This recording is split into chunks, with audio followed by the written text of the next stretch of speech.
Ce 26 janvier, le Tchad, à l'instar des autres pays, a célébré la Journée internationale de la douane. Cette année, le thème porte sur une douane qui concrétise ses engagements en matière d'efficacité, de sécurité et de prospérité.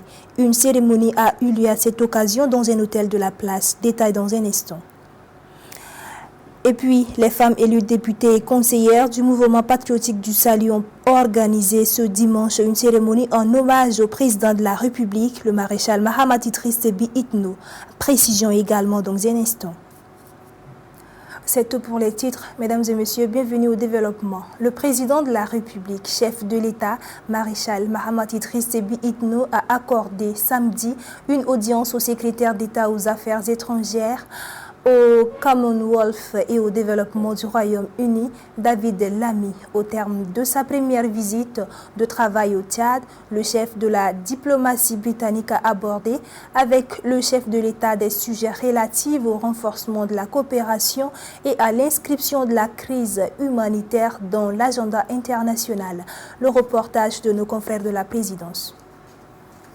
Après le ministre d'État pour le développement et de l'Afrique du Royaume-Uni, Andrew Mitchell, suivi de la princesse Sophie Hélène, duchesse d'Édimbourg, il y a quelques mois, vient maintenant le tour de l'honorable David Lammy, ministre des Affaires étrangères du Royaume-Uni. La visite de la troisième personnalité du pays place définitivement le Tchad au cœur des priorités diplomatiques du pays du roi Charles III.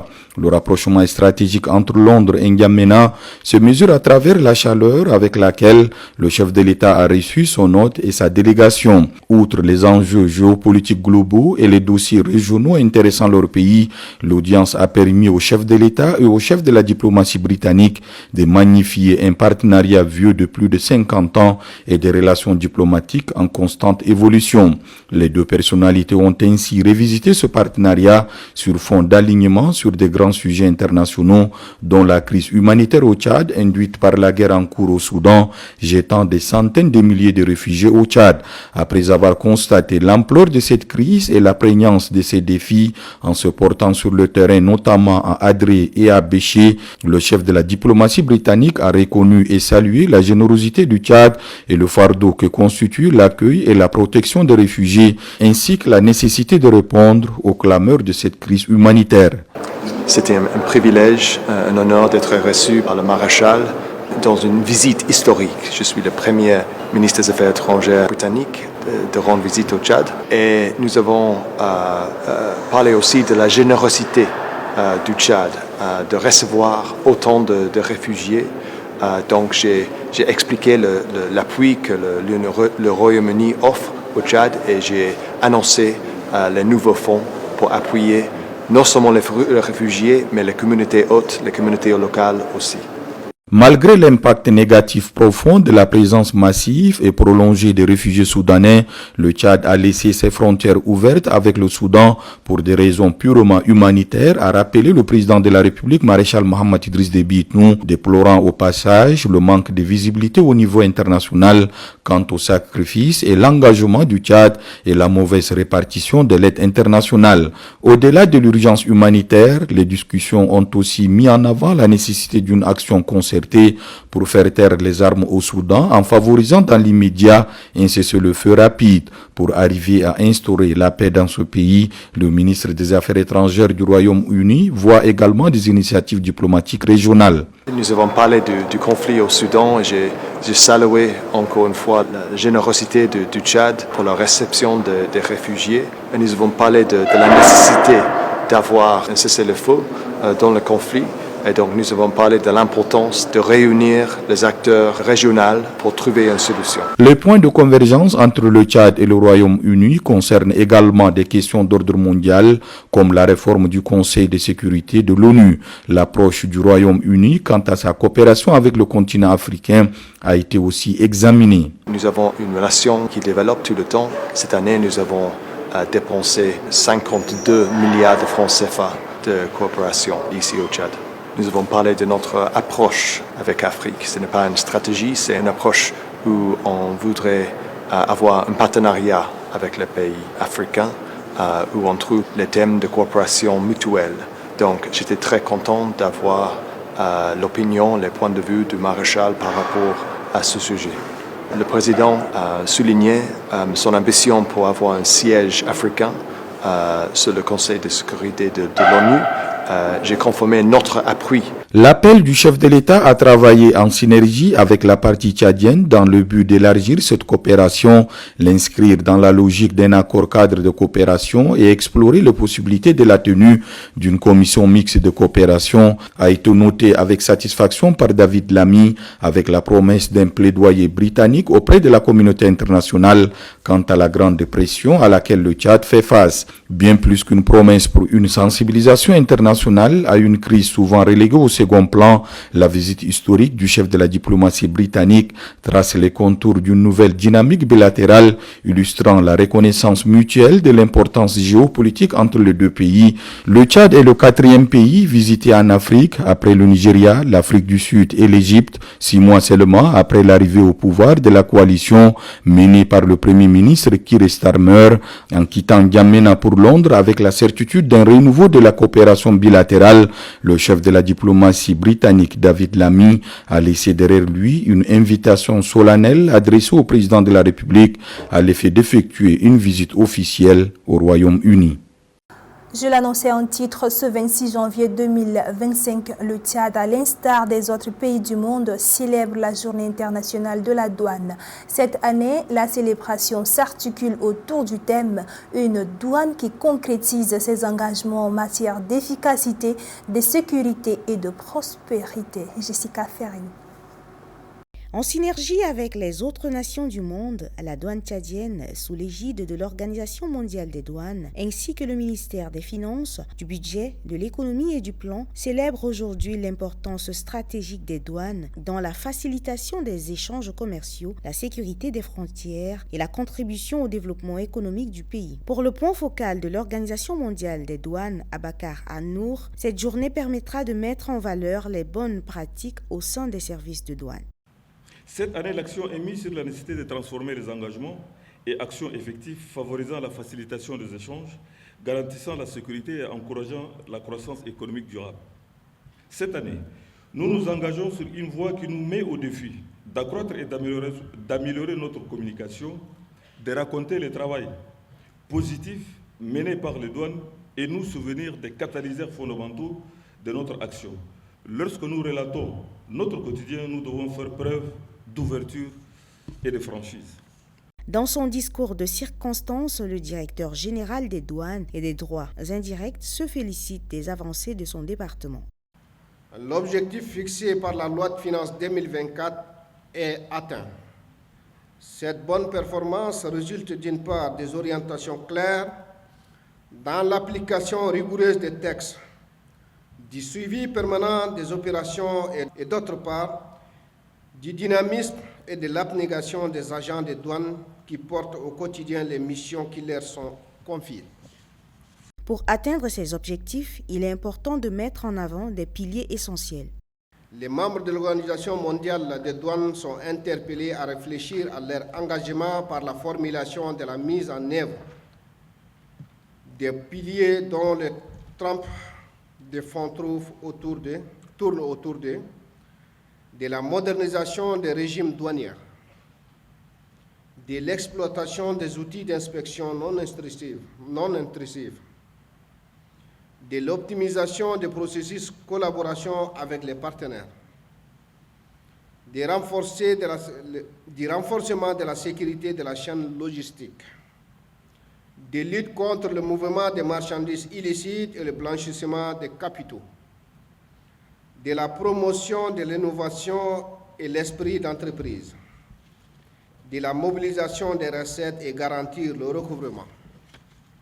Il demande la mise en place d'un statut particulier pour les agents des douanes dans le but de les encourager à relever les défis associés aux enjeux fiscaux, économiques et sécuritaires. Pour renforcer la visibilité de cet événement, l'édition 2026 se tiendra dans l'une des provinces des deux Logones.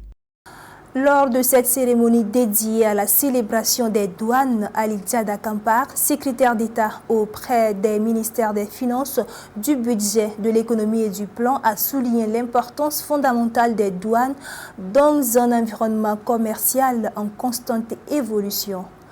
Je vous propose de suivre cet extrait. Les défis auxquels nos douanes font face sont multiples. Mondialisation des affaires, terrorisme transfrontalier, criminalité organisée et nouvelles règles complexes. Face à ces enjeux, la douane tchadienne a su se positionner comme un acteur clé du développement. Au cours de l'année 2024, la Direction générale des douanes et droits indirects a réalisé des avancées significatives, notamment dans la mobilisation des recettes. Des performances remarquables ont été enregistrées grâce à la modernisation des procédures et à l'utilisation des outils numériques. Dans la transformation numérique, la mise en œuvre de dispositifs modernes, tels que les inspections non intrusives, a considérablement amélioré l'efficacité des contrôles et la sécurité des chaînes logistiques. Dans la lutte contre la fraude et la contrebande, des actions renforcées ont permis de sécuriser davantage les échanges et de garantir un environnement propice aux activités économiques nationales et internationales. Ces réalisations remarquables de la douane tchadienne s'inspirent de différentes réformes entreprises à travers le plan d'action pour la modernisation des finances publiques. Monsieur le directeur général, je tiens à vous féliciter, ainsi que toute votre équipe, pour ces accomplissements notables. Votre engagement et votre détermination à relever les défis du secteur douanier témoignent de votre dévouement à la cause nationale. L'année 2025, marquée par l'ambition de la digitalisation intégrale des procédures douanières, s'annonce décisive. Je vous encourage à maintenir cette dynamique et à poursuivre les réformes engagées pour faire des douanes tchadiennes un modèle d'efficacité, de transparence et d'innovation.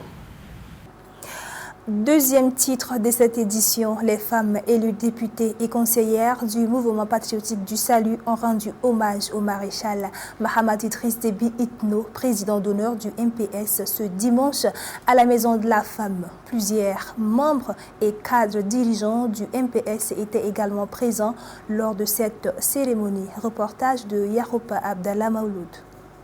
La salle de la Maison de la Femme de N'Djamena affichée complet, rassemblant militants et sympathisants du mouvement patriotique du salut MPS pour exprimer leur reconnaissance envers les dirigeants du parti pour leur engagement en faveur des droits des femmes. La représentante des femmes, Elie Bonio Perivaline, députée du Logone oriental, a adressé ses remerciements les plus sincères au président d'honneur du MPS, Marshal Mahamat Idriss Déby Itno. Nous, militantes et femmes élues députées, conseillères provinciales et communales du MPS, exprimons notre reconnaissance et apportons notre indéfectible soutien au maréchal du Tchad, Mahamat Idriss Déby Itno, président de la République, chef de l'État, président d'honneur du mouvement patriotique du salut, pour son attention particulière accordée aux femmes et son combat pour le Tchad uni, fort et prospère. La large représentation des femmes au sein du mouvement patriotique du salut MPS n'est pas le résultat du hasard. Mariam Djimé Ibet, présidente du OFF MPS et députée élue du 8e arrondissement, a également exprimé sa gratitude à cet égard. Au regard de ces chiffres, il faut retenir que grâce au maréchal Mahamat Idriss Déby Itno, les femmes ont atteint aujourd'hui leur beau score de plus de 30% aux législatives et aux provinciales. Elles atteindront plus de 40% au sénatorial, Inch'Allah. La cérémonie de reconnaissance en l'honneur des femmes élites illustre l'engagement du mouvement patriotique du salut MPS envers les femmes tchadiennes.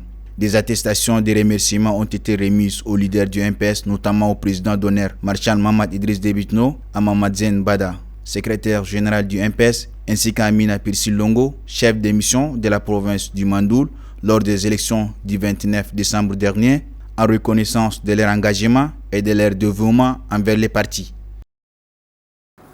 Suivez un extrait des propos de Kalzobe Paimi Debe, coordonnateur national de campagne du mouvement patriotique du salut, lors de cette cérémonie. Ce n'est pas seulement une question de justice rendue à la femme tchadienne.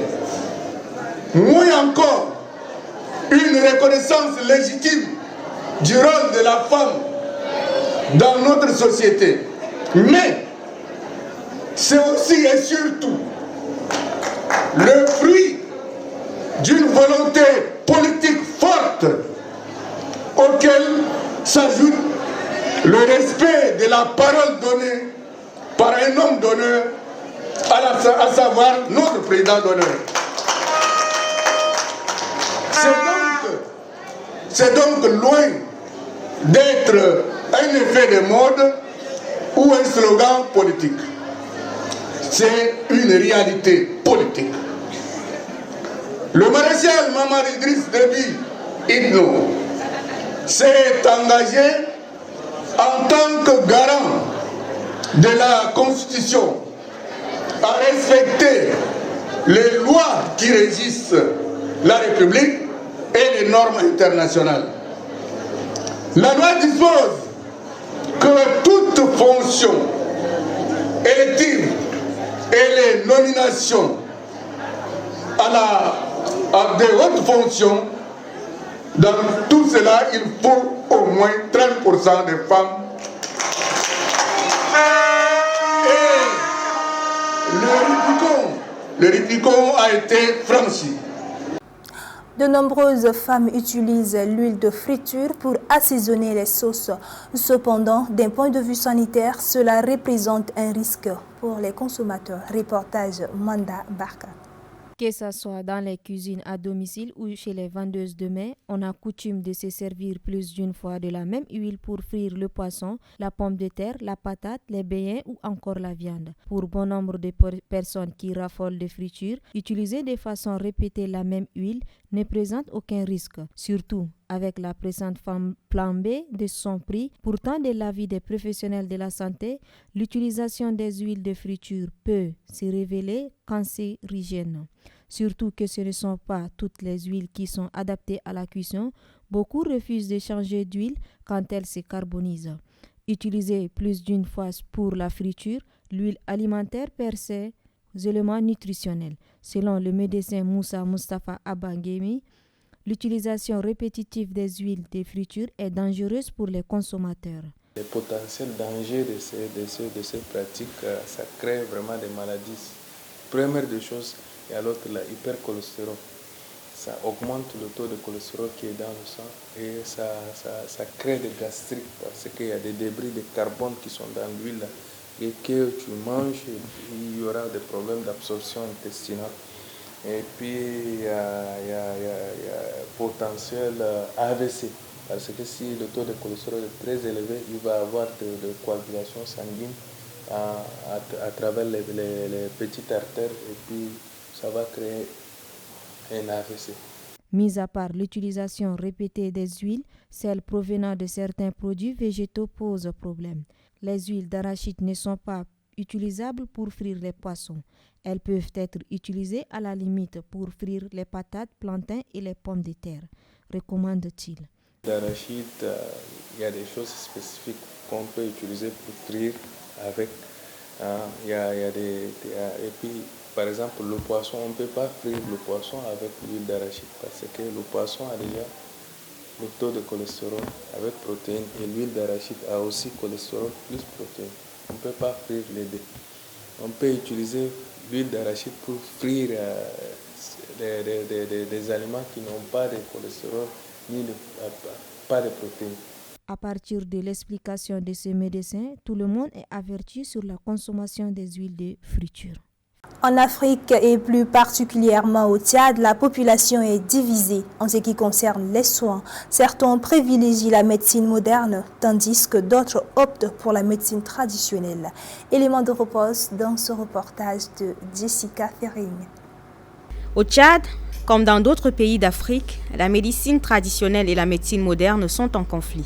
Cette opposition réside au niveau de la posologie. Souvent, les corps soignants formés techniquement accusent la première de désobéissance aux consignes d'usage en invitant la population à solliciter les soins de la seconde. Une contradiction que Ousmane Antoine Ayobade rejette d'un revers de la main. Il exalte les vertus des médicaments traditionnels en présentant leurs bienfaits pour la santé humaine. La médecine traditionnelle, comme on l'entend, c'est une médecine que nos ancêtres ont pratiquée. C'est-à-dire que ce soit en Afrique, que ce soit en Inde, que ce soit en Asie. D'où la médecine traditionnelle est liée à chaque partie de notre planète.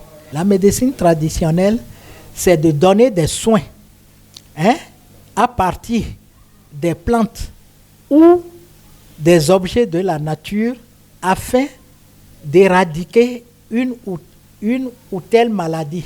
Bien que Ousmane Antoine ait vanté les valeurs de la médecine traditionnelle, il dénonce les dangers potentiels liés à sa consommation démesurée. C'est-à-dire dans l'Antiquité, quand on te dit tu prends une pincée de 2 doigts d'une poudre sèche, ça correspond à 1,5 g. Et quand tu prends pour une matière sèche, pilée, chose-là, ça correspond à 3,5 g. Mais quand toi on te dit de pratiquer ça, tu vois que la dose est petite et que tu doubles ceci là. Tu peux avoir des inconvénients, mais les plantes sont étudiées de telle manière que la toxicité ne peut pas nuire l'individu. L'Organisation mondiale de la santé OMS estime qu'au moins 80% de la population africaine a recours aux remèdes traditionnels. Ces médicaments proviennent de la flore qui représente au Tchad un patrimoine environnemental et culturel inestimable. Dans ce pays où les produits pharmaceutiques sont limités, la médecine traditionnelle constitue une source essentielle de soins pour des milliers de personnes. Jessica Fering, c'est avec vous qu'on boucle cette édition. Merci à vous, mesdames et messieurs, de nous avoir suivis. Restez en compagnie de nos programmes. Au revoir.